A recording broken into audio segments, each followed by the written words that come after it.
Hey guys, welcome to Smack Talk Wrestling Reviews. I'm your host Boise, and this is NXT Review.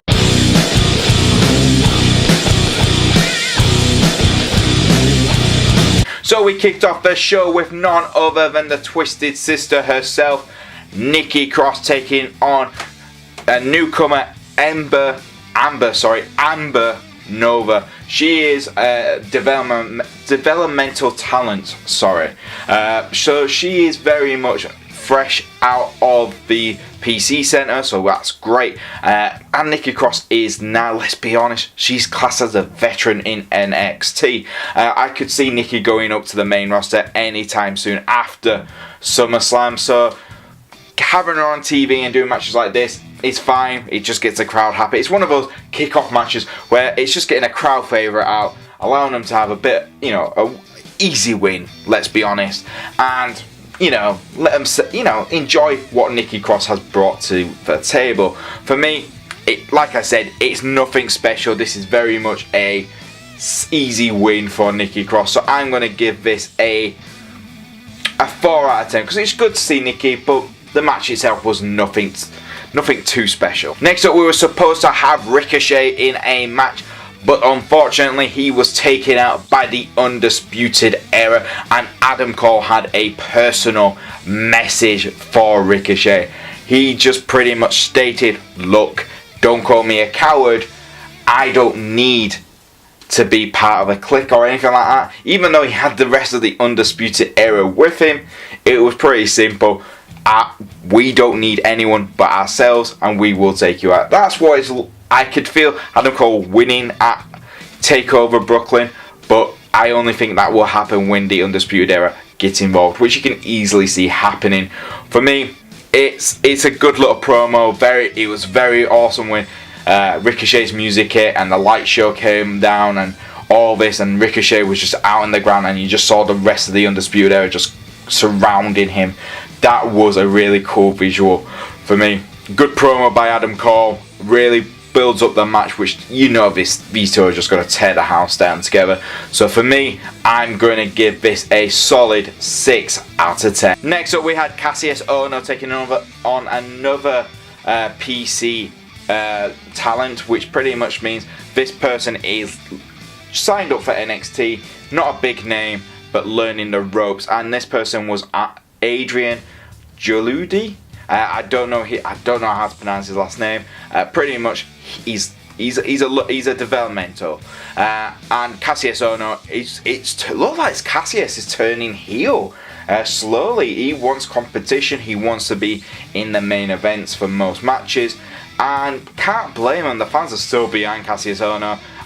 If I was him, I would want to be in bigger matches like Adam Cole and Ricochet and EC3 and Velveteen Dream. I would want to take on those guys. So this is a good way to turn Cassius heel in a very slow burn way. So, quick match. Cassius had control of it majority of the time.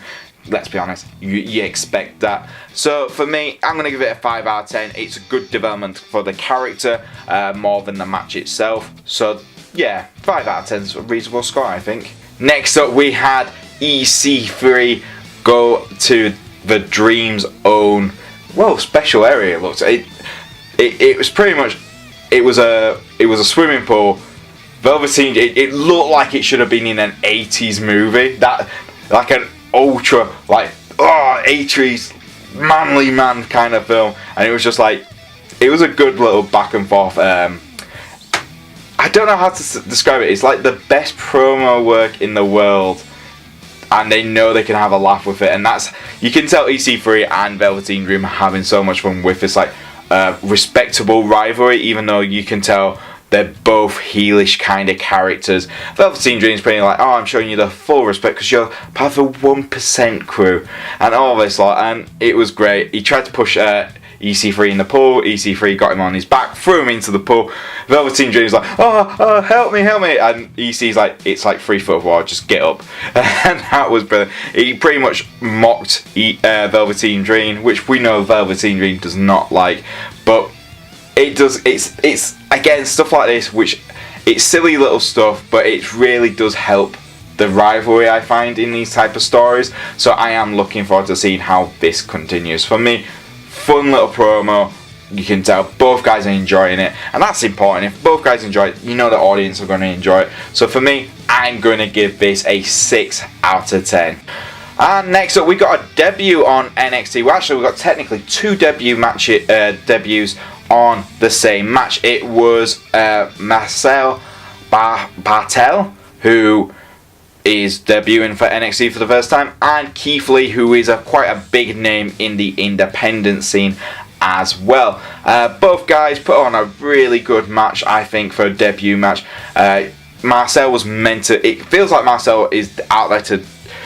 He could be easily like just another developmental type of character, but I think given a bit of time and everything like that, he could be a character we could see reoccurring like we have seen in recent months, actually, with a lot of NXT who seem like they're developmental characters and then they actually start blossoming into actual full-on characters. I can see this happening with him.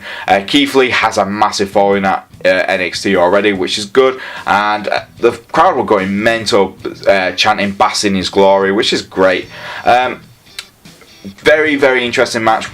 Very interesting to see it be a traditional babyface heel type of match where the heel was in control for majority, and then the babyface finally started to get momentum again and get the victory. Keith Lee is a very interesting character, and I can't wait to see what he's like at NXT. I haven't seen too much of him in the independent scene over here, so for me, I'm looking forward to seeing what he can do in NXT. So for me, both men had a really good outing.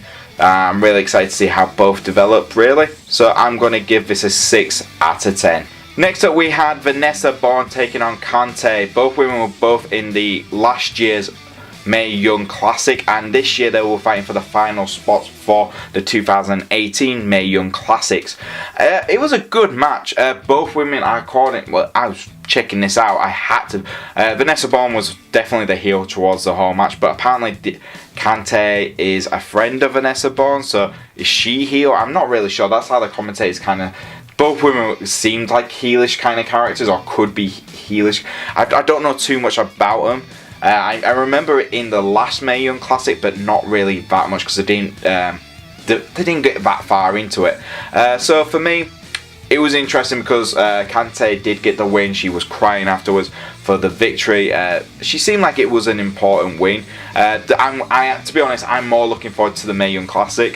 So this does promote the show quite easily, and again, it wasn't a great match though, so I can't really stay on the match itself.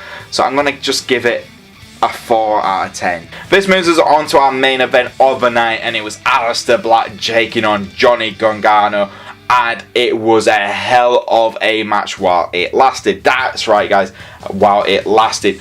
Johnny Gargano and Aleister Black were just hitting the crap out of each other, and it just looked absolutely brutal. Now, that's what you want to see. You can definitely see a bit of New Japan's strong style coming out of both men right there. It just absolutely... They were tearing down the house for a while, and then obviously Tommaso Ciampa, the NXT champion, getting involved yet again, which ended the match in DQ, but both men were just taking the crap out of each other. And Aleister Black, which surprised me the most, I thought he would start moving on to Ciampa because he has his title, but no, he was still very much wanting to get his hands on Johnny Gargano, which makes sense. He's the one who cost him losing the title in the first place.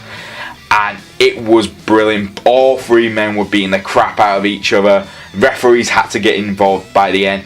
William Regal, the GM of NXT, also came out and he said, "I'm not going to fight this anymore.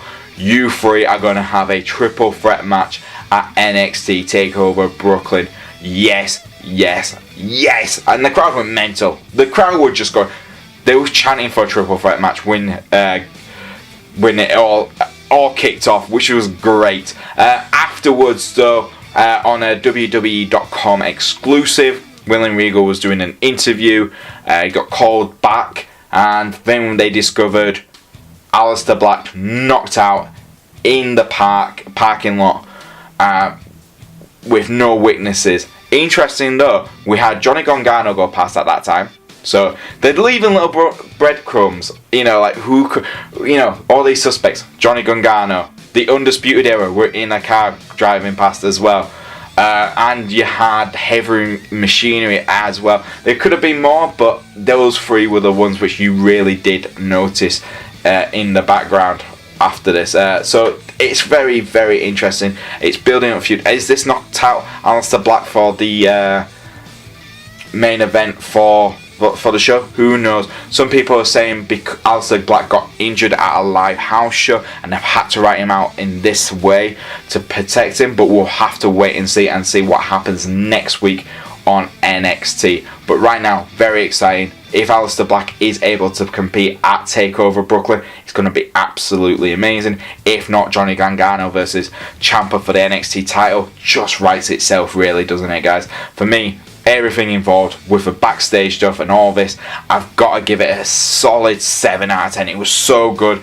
Definitely my match of the night to watch on NXT. And there you go, guys. That was NXT for this week. What did I think? I thought there was a lot of filler. There was definitely a lot of filler. They're definitely working up for the NXT TakeOver Brooklyn show now. Obviously, everything is pre-taped, which helps a lot, I think, with NXT. But I really am looking forward to that main event of Ciampa, Gargano, and Black. If Black is able to compete, if not injured. Velveteen Dream EC3 is definitely... I don't know if they're somehow going to turn into a buddy comedy kind of friendship or what, but I am super excited to see what these two can bring to the show. And Adam Cole and Ricochet are just, it's something about that match which I reckon could just steal the whole show altogether. So for me, as I said, it's definitely a filler episode for NXT for Brooklyn, but there was a lot to do with it, with Mae Young Classic match as well. So I'm going to give this a 6 out of 10 for this week. What did you guys think of NXT this week? Leave it in the comments below. If you do like our videos, please like, subscribe, and press the notification bell so you can keep up to date with all these videos. And if you want to follow us on Twitter, you can do. It's at Smack Talk YouTube. That's Smack Talk YouTube. And if you want to follow me on Twitter, you can do it as well. It's at Boise88. That's right, at Boise88. I don't know why I'm doing it like that, but just am. But if you like these videos, thank you for joining them, guys, and I'll see you next time on Smack Talk Wrestling Reviews.